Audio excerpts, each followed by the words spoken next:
apple. No, that's okay.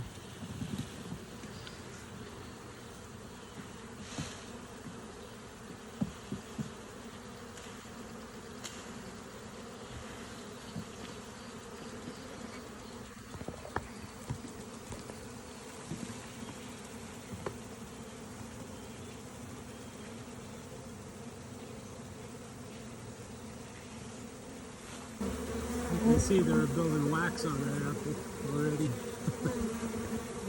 Okay, so I found the queen. I'm going to put her in a queen cage so she can't go. Leave her in here a couple days. Makes me happy that I found her though.